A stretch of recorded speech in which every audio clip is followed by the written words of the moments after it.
আমাদের বাঙালিদের কলার মোচার প্রতি একটা আলাদাই ভালো লাগা রয়েছে, তাই তো মোচা দিয়ে কত রকমারি খাবার আমরা বানাই। সেই রকমই আজকের রেসিপি মোচা ভর্তা।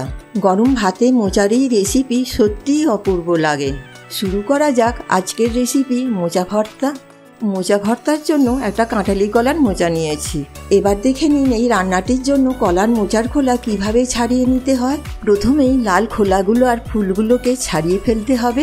এইগুলোকে ততক্ষণ ছাড়াতে হবে যতক্ষণ না মোচার ভেতরের কচি সাদা অংশটা বেরিয়ে আসে।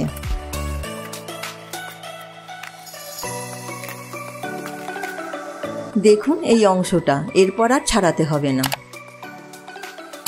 এবার মোচার মাথার অংশটা কেটে বাদ দিয়ে দিতে হবে। এখন দেখে নিন মোচার ফুলগুলোকে কিভাবে ছাড়িয়ে নিতে হয়। প্রথমে এই ফুলের বাইরের এই সাদা অংশটাকে ছাড়িয়ে নেবেন, আর প্রতিটা ফুলের ভেতরে থাকা এই শক্ত কাঠির মতন অংশটাকেও ফেলে দিতে হবে। এই শক্ত অংশগুলো থেকে গেলে খেতে যেমন খারাপ লাগে, তেমনি গলায়ও বাঁধে।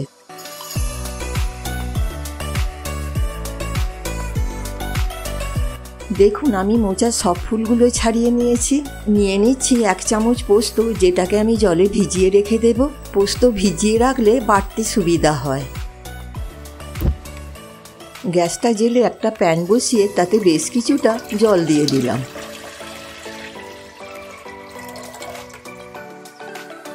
জলটা ফুটে এসেছে, এবার মোচা আর মোচার ফুলগুলো দিয়ে দিচ্ছি।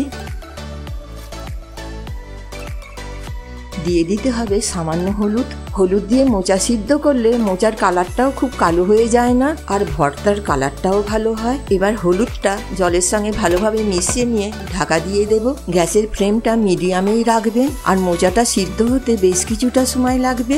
মাঝে মধ্যেই ঢাকাটা খুলে মোচাটাকে একটু উল্টে পাল্টে দেবেন। মোচাটা সিদ্ধ হোক, চলুন ততক্ষণ নারকেলটা কুড়ে নিই।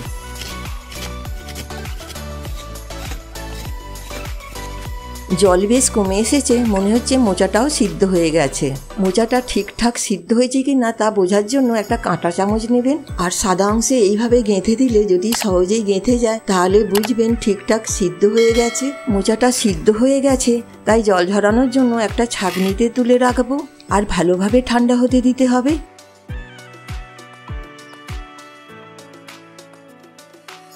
মোচাটা ভালোভাবে ঠান্ডা হয়ে গেলে এইভাবে চেপে চেপে জল বার করে দিতে হবে। চেষ্টা করবেন যতটা সম্ভব জল বের করে দেওয়ার। দেখেছেন ছাঁকনিতে জল ঝরানোর পরেও কতটা করে জল বেরোচ্ছে। এই জলটা রয়ে গেলে মোচার ভর্তাটা খেতে একদমই ভালো লাগবে না। এবার শিলে বেটে নেওয়ার জন্য নিয়ে নিচ্ছি 3-4 চামচ হলুদ সর্ষে আর 3-4 চামচ কালো সর্ষে। আপনারা চাইলে মিক্সিতেও বাটতে পারেন, তবে আজ আমি সব কিছুই শিলে বাটবো। এবার ভেজানো পোস্তটা এখানেই দিয়ে দেব, আর ভালোভাবে বেটে নেব। সিদ্ধ মোচাটা শিলেই বাটবো, তাই প্রথমে মোচার মাথার শক্ত অংশটা ফেলে দিতে হবে। এবার মোচাগুলোকে একটু থেতো করে নেব, তাতে বাটতে সুবিধা হবে। আপনারা চাইলে মিক্সিতেও বাটতে পারেন, আমি বাটি না, কারণ মিক্সির থেকে শিলে বাটা খেতে বেশি ভালো লাগে। দিচ্ছি 4টে কাঁচা লঙ্কা, আপনারা যেমন ঝাল খান সেই অনুযায়ী দেবেন। কাঁচা লঙ্কাটাকেও একটু থেতো করে নেব।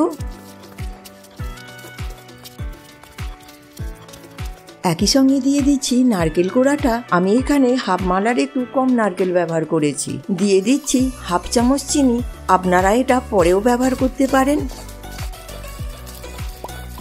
মোচা বাটা কমপ্লিট, তাই একটা পাত্রে তুলে নিয়েছি। সর্ষে পোস্ত বাটাটাও এর সাথে মিশিয়ে দেব।